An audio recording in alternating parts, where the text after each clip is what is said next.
नमस्कार, स्वागत है आपका अपना जिला में। मैं हूं अकरम जैदी और आइए नजर डालते हैं अब तक की हेडलाइंस पर। सरेआम ताबड़तोड़ फायरिंग से दहला कोतवाली थाना क्षेत्र। सराय बहलीम के कपड़ा व्यापारी पर रंगदारी नहीं देने पर firing. Lala Lajpat Rai medical college के वार्डों में मरीजों की सुरक्षा तार-तार। किशोरी से रेप कर आरोपी हुआ फरार। मुठभेड़ का दौर जारी। सरूरपुर पुलिस ने तस्कर को मुखबिर की सूचना के बाद किया गिरफ्तार। भारी मात्रा में कारतूस और अवैध हथियार बरामद। मवाना में साधारण धाराओं में केस दर्ज करने पर एसएसपी डॉक्टर विपिन ताडा ने क्राइम इंस्पेक्टर ज्ञानेश को किया लाइन हाजिर। हमलावरों की गिरफ्तारी को लेकर 4 टीमें गठित। दारोगा के खिलाफ हापुड़ अड्डे के व्यापारी लामबंद। 4 बैग के बिना पैसे दिए गए ले गया दारोगा। मैं राष्ट्र कवि सम्मेलन और सारेगामा फेम गायक और गायिकाओं ने पटेल मंडप में जमाया रंग। सिटी हलचल और प्रशासन की फिर दिल दो नौचंदी की हुई तारीफ। 1 करोड़ रुपए की कीमत की चरस के साथ तस्कर गिरफ्तार। बरेली से खरीदी और बिहार में करनी थी सप्लाई। कंकरखेड़ा पुलिस और एंटी नारकोटिक्स डिपार्टमेंट ने संयुक्त ऑपरेशन में किया गिरफ्तार। और अब खबरें विस्तार से। मेरठ में 2-3 थाने ऐसे हैं जहां पर लगातार फायरिंग की घटनाओं का सिलसिला नहीं रुक रहा है। सराय बहलीम कोतवाली थाना क्षेत्र में सरेराह उस वक्त दहशत फैल गई जब एक कपड़ा व्यापारी पर 5 लाख की रंगदारी नहीं देने पर ताबड़तोड़ फायरिंग कर दी। व्यापारी नदीम ने बताया कि उसे 2 महीने से व्हाट्सएप पर बदमाश रंगदारी मांग रहे थे और जब उसने रंगदारी देने से मना कर दिया तो उस पर फायरिंग कर दी गई। फिलहाल तो पुलिस बदमाशों की तलाश में जुटी हुई है। सीसीटीवी की फुटेज के आधार पर बदमाशों की पहचान की जा रही है, लेकिन एक स्कूटी जरूर पुलिस ने बरामद की है जो बदमाशों की बताई जा रही है। वहीं घटना के बाद नदीम का परिवार दहशत में है। ये लड़का बहुत दिनों से फ़ोन करता है, रंगदारी पैसे मांगने की कोशिश करता है, मुझसे धमकी देता है कि अगर मेरा बाप का नाम अंडा खालिद था और मेरे बाप का भी ये पेशा था, मेरा भी ये पेशा है, और ये लोगों को, शरीफ लोगों को पकड़ता है, उनसे पैसे मांगता है रंगदारी के और नहीं देने पर जान से मारने की धमकी देता है। इसका नाम है आज़ीन उर्फ अलकमा। इसके बाप का नाम है अंडा खालिद, जो हिस्ट्री शीट था जिसका इंतकाल हो गया। कितनी रंगदारी मांग रहा था सर, कैसे मांग? 5 लाख रुपए की रंगदारी मांगता है ये और धमकी देता, अपना बैकग्राउंड बताता, बड़े शहर के बड़े लोगों के साथ जुड़ा हुआ, और ना देने पे मैंने पहले इसको तो इग्नोर करा, पता नहीं कौन है, लेकिन उसके बाद भी फ़ोन पे बदतमीज़ नंबर बदल बदल के कॉल करता है। व्हाट्सअप कॉल पे भी करता है, कभी कभी नॉर्मल नए नंबर से भी बदल के करता है। आज मैं गया हुआ था तो घर पर आया, मैं गया हुआ था अपने भाई के पास, तो उसका वालिद साहब दरवाज़ा खटखड़ाया और वालिद साहब आए निकल कर, उनका कहने लगा कहाँ है नदीम। लगा कौन है, कहाँ से आया, कि ऐसा है, उनसे कह दो दिमाग में बहुत गलत फहमी है, पैसे नहीं पहुँच रहे हैं अभी तक उनके, अगर पैसे नहीं पहुँचे 2 दिन के अंदर तो अंजाम कुछ और होगा। अभी 3 जने थे उसके साथ में, एक जना आगे खड़ा हुआ था पहले और 2 जने वो खुद वहाँ मौजूद थे। एक जना उसके खोखे के पास, मस्जिद के पास में खड़ा हुआ था। कितने राउंड फायरिंग किए? 3-4 राउंड फायरिंग करी, जिसमें मोहल्ले वालों ने सुना है और सबने देखा भी, और कैमरे की फुटेज में भी वो है। बालों को लहराता हुआ और धमकी देता हुआ चला गया। कुछ आपराधिक इतिहास भी इनका? जी, इसके बाप का पूरी हिस्ट्री शीट खुली हुई है। अच्छा ये बताइए, तीर गदान वाले मामले में इसके बाप ने बहुत अच्छे उसमें गोलियाँ चलाई हैं। अच्छा ये बताइए, अब क्या जान का खतरा बना हुआ है? बिल्कुल जान का खतरा बना हुआ। आज मेरे घर पर आकर अगर फुटेज में नहीं आता तो ये प्रशासन के सामने जो इस तरीके की हरकतें करके गया, ये तो इसमें जान का पूरा खतरा है। थाना कोतवाली क्षेत्र में कल देर रात्रि फायरिंग का एक प्रकरण सामने आया था। पुलिस मौके पर पहुंचकर जांच पड़ताल की गई तो पाया गया एक नदीम नाम के एक व्यापारी हैं, इनके ऊपर अजय नाम के युवक द्वारा फायरिंग की गई है। जानकारी करने पर पता चला है कि इन दोनों का ही पैसे के लेन देन को लेकर विवाद था, जिसके चलते ये फायरिंग हुई है। रंगदारी जैसा भी कोई तथ्य सामने नहीं आए हैं। इसमें आरोपी को पकड़ने के लिए पुलिस की 2 टीमें लगाई गई हैं। जल्दी से गिरफ्तार कर आवश्यक कार्रवाई की जाए। एलएलआरएम मेडिकल कॉलेज और उसकी व्यवस्थाएं लगातार चर्चाओं में हैं। संविदा कर्मचारियों के जरिए सुरक्षा और सफाई की व्यवस्था को लेकर लगातार आवाजें उठाई जा रही हैं और ऐसे में महिला मरीजों की सुरक्षा को लेकर व्यापक इंतजाम करने की जरूरत है।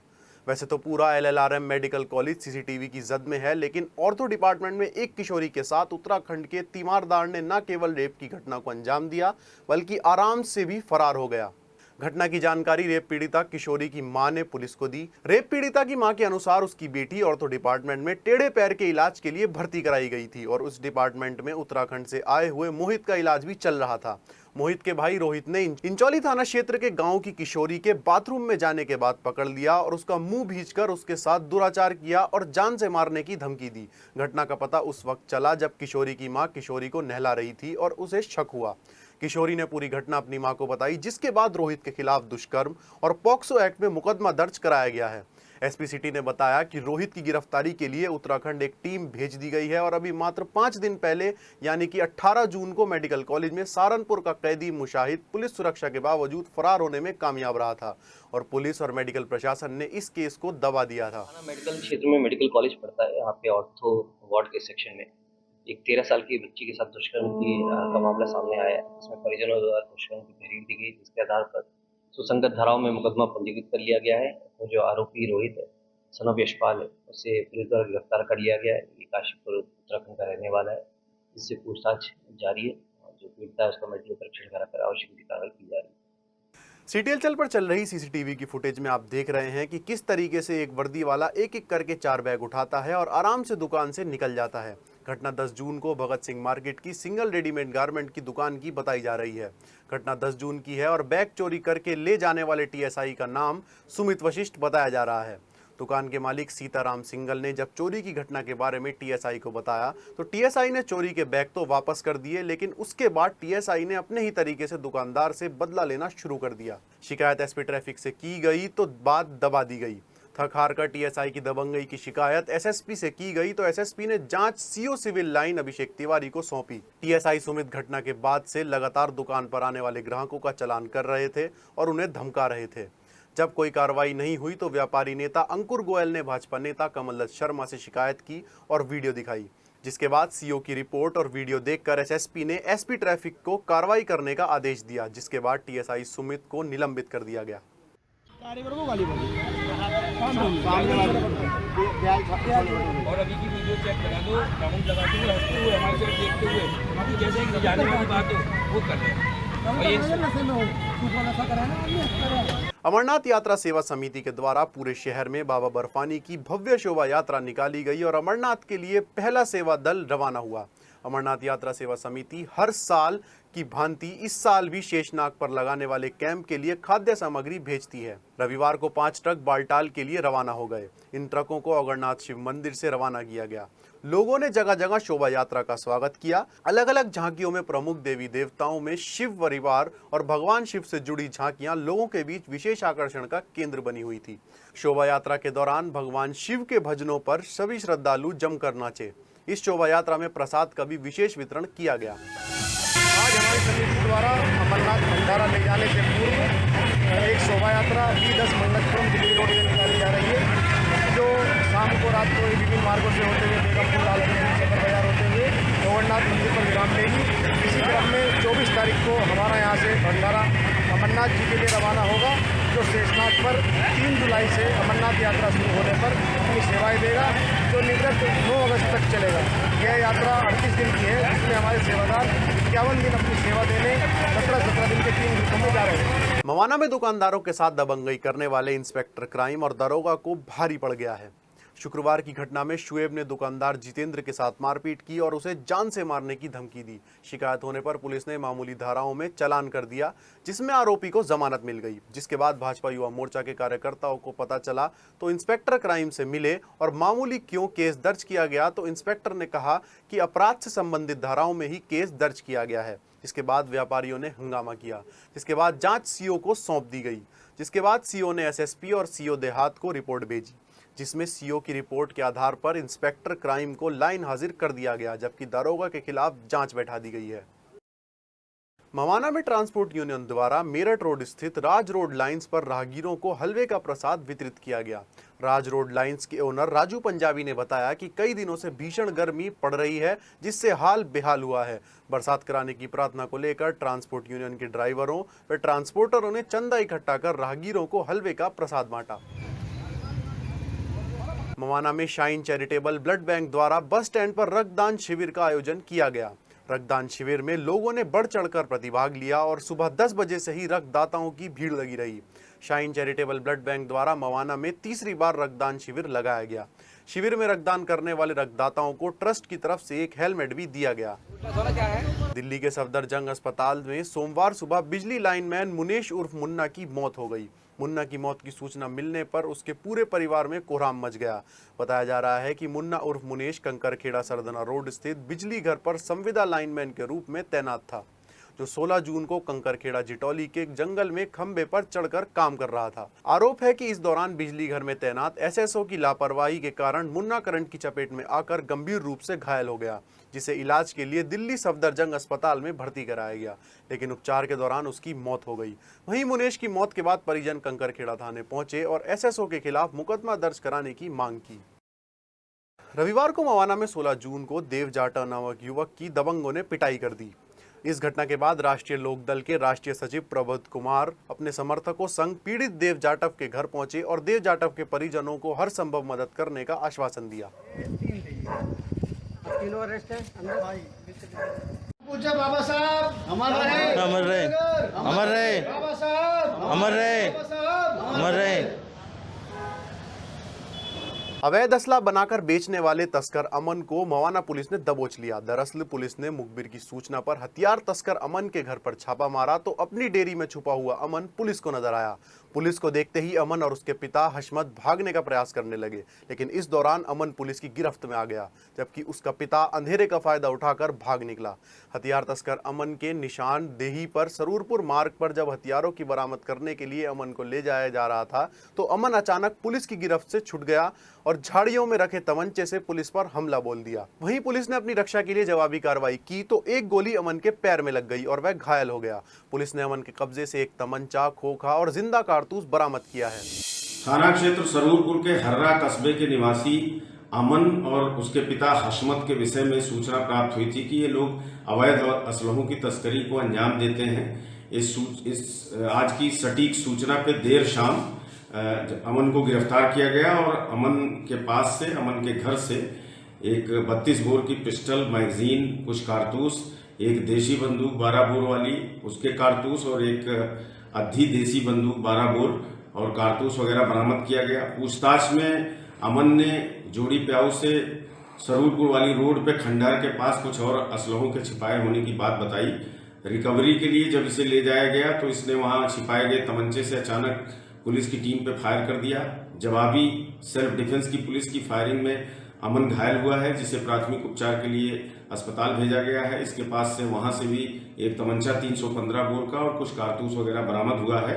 इसमें जो 4 असलहे हैं उनके साथ कुल 25 के लगभग कारतूस बरामद हुए हैं और जो अग्रेतर विधिक कार्यवाही है वो थाना सरूरपुर के द्वारा निष्पादित की जा रही है। ऐतिहासिक नौचंदी मेले के पटेल मंडप में हुई म्यूजिकल नाइट यादगार बन गई। बॉलीवुड सिंगर गोपाल एम तिवारी और शालिनी दुबे ने अपने गीतों से दर्शकों का दिल जीत लिया और दर्शकों ने भी तालियों की गड़गड़ाहट से अपने मेहमानों का गर्मजोशी से स्वागत किया। दोनों सिंगर की जुगलबंदी ने माहौल को और खुशनुमा बना दिया और ऐसी सुरीली तान छेड़ी कि लोग झूमने को मजबूर हो गए। सत्यम शिवम सुंदरम गीत से कार्यक्रम की शुरुआत हुई और फिर हर गाने पर तालियों की बरसात। शालिनी दुबे सारेगामापा 2023 में टॉप 20 में रह चुकी हैं, जबकि सिंगर गोपाल तिवारी देश नहीं विदेश में भी परफॉर्मेंस देकर लोगों का दिल जीत चुके हैं।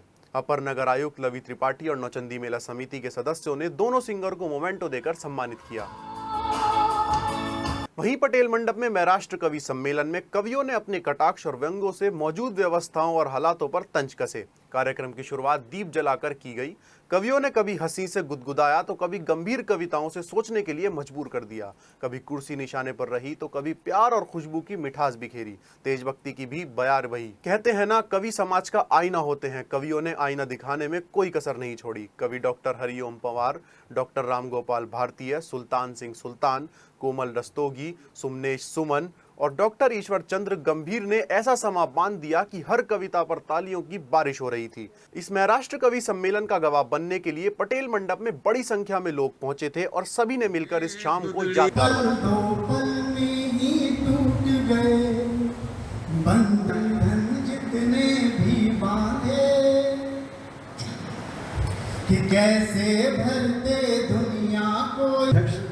और संगीत शर्मा जी हमारे बीच आ चुके हैं, मैं उनका भी स्वागत करता हूँ। मोहित और सोनू मीरपुर, मैं सभी का स्वागत करता हूँ और अब निवेदन करता हूँ श्री चंद्रशेखर मयूर जी से कि वो आए और काव्य पाठ करके उनका मन हो। आप जोरदार तालियां बजाकर स्वागत करें भाई चंद्रशेखर मयूर।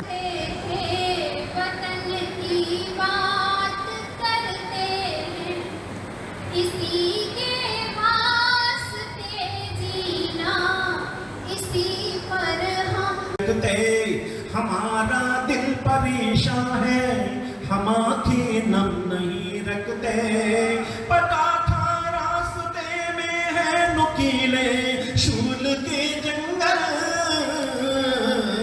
पता था रास्ते में है नुकीले। चेहरे खूबसूरत है मगर माँ बाप सा सुंदर कोई चेहरा नहीं देखा। और चार पंक्तियां और रखता हूं और उसके बाद सीधे सीधे क्रांति धरा के इधर सोनी गुप्ता जी का और विमल शर्मा जी का और हमारे वशिष्ठ जी का भी आशीर्वाद हमें यहाँ मिल रहा है। अगर भले उम्र में हम बड़े हों लेकिन बड़े ये शहर के जिन लोग मानते हैं तो कहा है कि क्रांति धरा के रंग दिखाता। उनके चरणों में सब ही नमन कर रहे बन गए जो मेरी। इसके लिए मैं अपने सभी कवि मित्रों का भी आभारी हूँ और आप सबका भी बहुत बहुत दिल की गहराइयों से आभार। आपको एक और श्रेष्ठ कवि सम्मेलन सुनवाएंगे। उषा जी के संयोजन में 24 जून को रात को 8 बजे से क्रांति धरा के कवियों के हुंकार नाम से एक अखिल भारतीय कवि सम्मेलन और आयोजित। कई मुक्तक आपके सामने रखता हूँ और कोमल जी शायद चलिए हैं, हमारे बड़े भाई बैठे हैं पवार जी और राम लखन पटेल जी। बड़ा सौभाग्य है आज इन्होंने मुझे पहली गोष्ठी में सुना था। पटेल जी हैं, मैं पढ़ता हूँ। सारे आतंक के ठिकानों पर बम बरसाया है, शत्रु को उसी के घर में ही घुस कर सारे आतंकी ठिकानों पर बम बरसाया है। शत्रुओं के अस्त्र शस्त्र सारे निस्तेज किए भारत ने अपना। मित्रों, ध्यान रखने वाली बात यह है कि आज अहंकार की वजह से देश बहुत पीछे पिछड़ रहा है। जिन लोगों को सबको लेकर साथ चलना है वो अपने एक उधर सिटी हलचल और जिला प्रशासन की मुहिम फिर दिल दो नौचंदी में आज हम आपको लेकर चलते हैं भूत बंगला और चुड़ैल चाची से मिलाने उनके घर।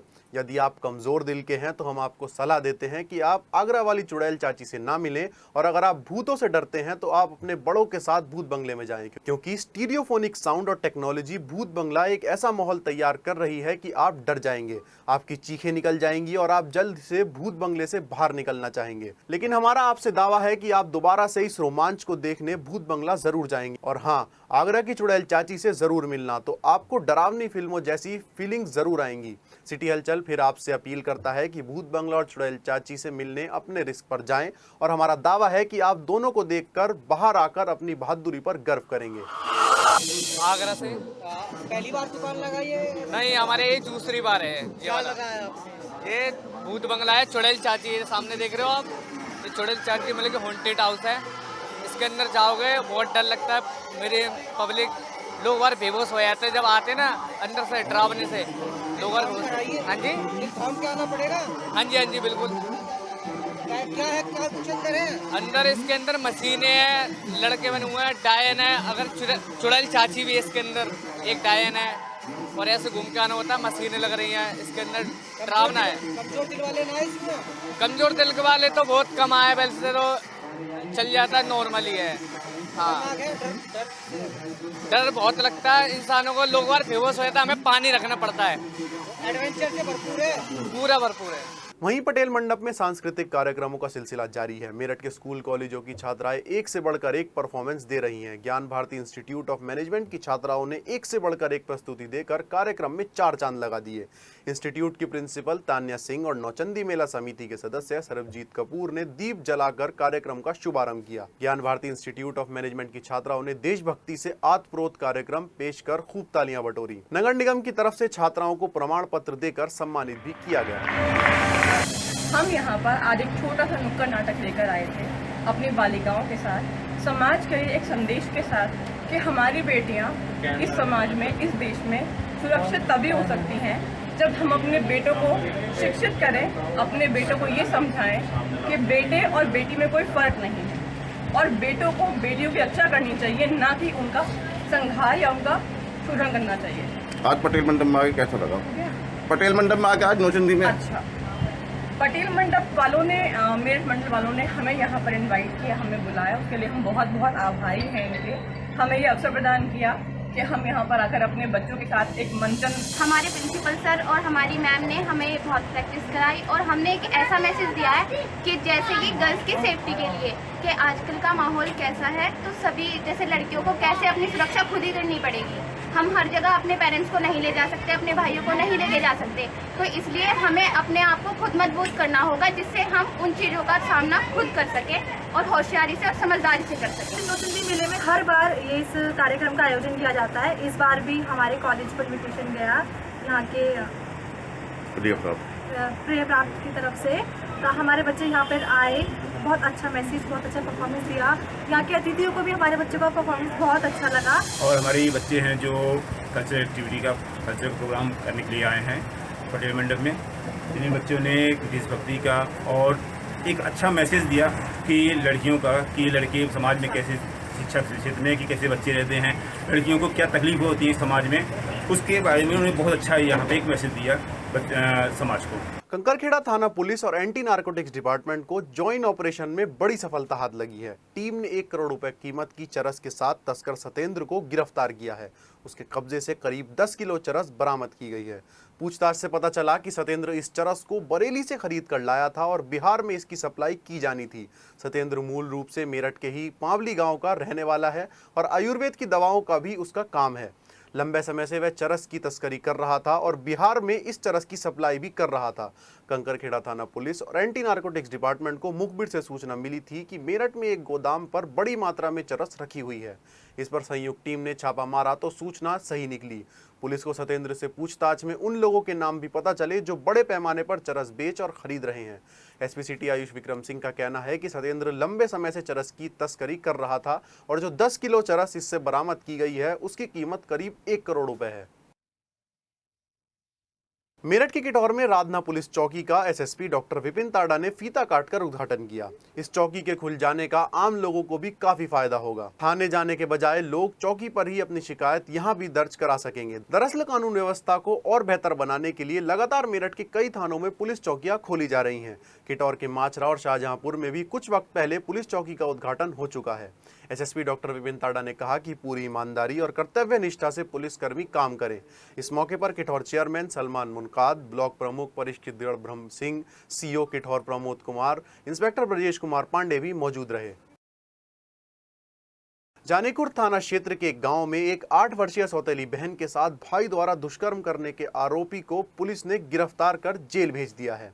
थाना क्षेत्र के एक गांव में एक 8 वर्षीय सौतेली बहन घर में अकेली थी। सौतेली बहन को घर में अकेला पाकर उसके सौतेले भाई ने उसके साथ दुष्कर्म कर दिया और फरार हो गया। घटना के बाद जैसे ही बालिका के परिजन घर पहुंचे तो लहूलुहान बच्ची ने सारी घटना परिजनों को बताई। परिजन बच्ची को लेकर थाने पहुंचे और सारी घटना को बताया। थाना प्रभारी निरीक्षक महेश सिंह ने तुरंत मुकदमा दर्ज कराया और आरोपी को बागपत बाईपास चौपले से गिरफ्तार कर न्यायालय में पेश किया, जहां न्यायालय के आदेश पर जेल भेज दिया गया। एनसीआरटीसी जल्द ही 13 स्टेशनों के लिए नमो भारत को दौड़ाने की तैयारी कर चुकी है, जिनमें 4 स्टेशन भूमिगत हैं। पीएम मोदी की नीतियों के तहत आम आदमी के जीवन में सुगमता और सुलभता आए, उसी के तहत नमो भारत ट्रेन का बड़ा रोल है। मेरठ, मोदीनगर, गाजियाबाद और दिल्ली, इन स्टेशनों पर अब मेरठ के युवा, कामकाजी पुरुष और महिलाएं और उद्योगपति समय बचाने के लिए यात्राएं कर रहे हैं। एनसीआरटीसी के इस योजना से न केवल यात्रियों के लिए समय की बचत हो रही है, बल्कि उद्योगों के लिए भी बाजार भी उपलब्ध हो रहा है। साथ ही साथ भीषण गर्मी के इस दौर में एसी ट्रेन और सेल्फ क्लोज डोर यात्रियों के लिए वरदान जैसा है। अपना जिला में फिलहाल के लिए आज इतना ही। हमें दीजिए इजाजत। नमस्कार।